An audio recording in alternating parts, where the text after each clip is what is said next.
When Avram's servant goes to find a bride for Yitzchak, he sets a sign. He says, "Let the maiden to whom I say, 'Please lower your jar that I may drink,' and who replies, 'Drink, and I will also water your camels.'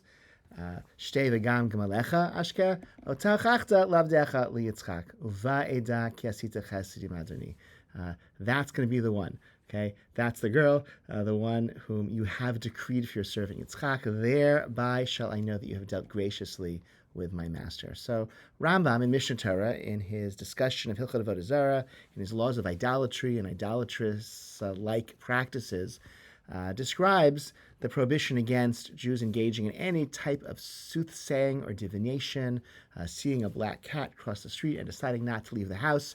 And then he concludes, for example, and then he concludes and says, similarly, a person who sets up omens for himself. He says, Ken hamasim simanim latzmo. Imer lalo kach v'kach esed davar ploni v'im lo erad li lo esef. If this thing happens, I'll do X. If it doesn't happen, I won't do the thing. Just like Eliezer Eved Avraham, just like Eliezer, the servant of Avraham. Rambam here uses the midrashic name of Avram's servant, Eliezer.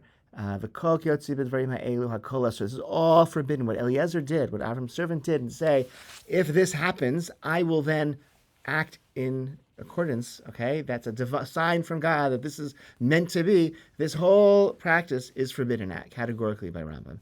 The Ravid, the great medieval critic of the Rambam, in his Hasagot, in his glosses on the Rambam, thinks that Rambam is misunderstanding a Gemara that discusses Eliezer in this capacity, and just how could it be, he says. Rambam made this terrible error, a shibush gadol, a really severe, gross error. How could he ascribe such a severe sin to righteous people like Avraham's servant? So that's not really an argument on the merits. It's more just, good people did this. The Torah seems to suggest that Avram's servant did nothing wrong, so how could Rambam go ahead and say that it was a terrible, terrible sin? So others have grappled with this question. Tosfot say, for one answer, Yesh Lamar Dehahutan Asar La Hatzmidim Ad Shigita La Bat Mihi. Okay, Eliezer, Avram's servant, waited to give the jewelry to Rivka until she told her who her family was. And so he actually wasn't depending on this sign. Rather, he was, he wanted to find the woman from the right family. It doesn't quite fit the psukim. You can read the story for yourselves or hear it tomorrow and decide if this really, Tosfot's answer is so compelling. The Gur Aryeh, the Maharal, in his great super commentary on Rashi, grapples with the explanation of Tosfot and why it doesn't quite isn't quite satisfactory. And he says, "V'nira elu lo havu kahai gavna nichush deha nira elai de lo have kahai gavna nichush deha filu below nichush shelo ra'u shikach Eliezer ishazot kevan she gomelet chesed ruya leveito shel Avraham." It wasn't a siman, it wasn't a divination, it wasn't a superstitious omen. It was a character test, and Rivka passed the character test. And so this doesn't fall into the category of Avodah Zarah at all. But I want to just say a few words, inspired by Rav Eli Fran's commentary on Parashat Chaye. What is it about this entire category of divination and soothsaying and superstition that is akin to a form of Avodah Zarah, of idolatry? And he suggests that the desire, the attempt, the presumption that a person can really know precisely what it is that God wants of us, that is idolatrous. If you know what God wants of you, you've shrunk God down to something small enough that your own mind can comprehend it. Okay, you can put it on your shelf. That's an idol. An idol is a small God, small enough for us to create, small enough for us to define and understand and comprehend. And that's not the one God whom we worship. The Meish HaShiloach of the Ishbitzer Rebbe says this in a very provocative way in the Seret HaDibrot, when God reveals God's self to us at Har Sinai. God said, "Anochi Hashem Elokecha, I am Lord your God." But the Torah God used an unusual form of the word "I am." It doesn't say "Ani Hashem Elokecha."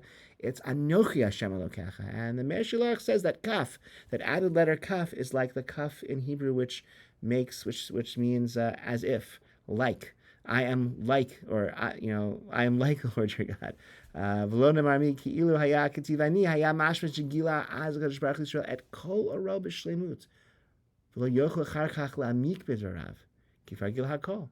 Ach hakaf mareh she'einenu b'shlemut. V'rak timut u'dimyonhu la'or she'yigla HaKadosh Baruch Hu la'atid. Okay, that the revelation Sinai is just is not 100% revelation of God's essence, that there's nothing left to discover, no additional knowledge left to deepen in our understanding of God and understanding of the Torah, because everything wasn't given to us. God isn't an idol that we can fully comprehend. God held back when revealing the Torah, and so we don't have Anochi, right? Not Ani, Anochi. It's like I'm the Lord your God. I'm giving you a little bit of insight into me, and that means that we can never really have that full knowledge of what God is, or even what God wants of us. We have to follow God's will to the best that we can, determine what it is.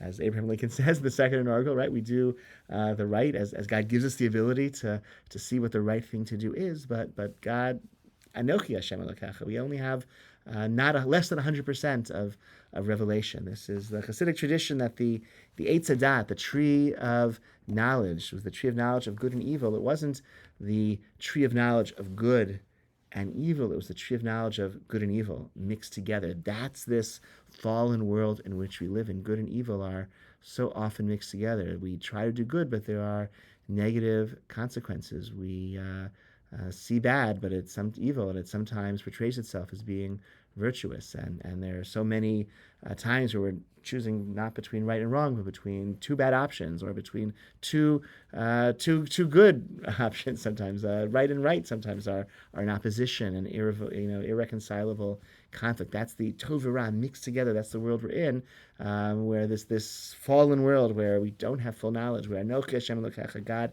gives us a little bit or a lot actually, but not less than 100% of knowledge of God and knowledge of God's will, so that we don't worship idols. And so this whole effort to try to get that perfect understanding, like what should I do, like which is the bride for Yitzchak, you got to take a leap of faith. You got to do what you think is right. You have to study the Torah and try to internalize its messages and do the right thing in every moment, but without ever having perfect knowledge, always with some humility that we might be wrong, and with a recognition that by force there's some piece of divine knowledge that human beings are not capable of comprehending, right? If you think you know fully, then you're worshiping an idol and not the one God. All right, wish you all a wonderful, wonderful Shabbat. Look forward to seeing you, and be in touch over the coming days.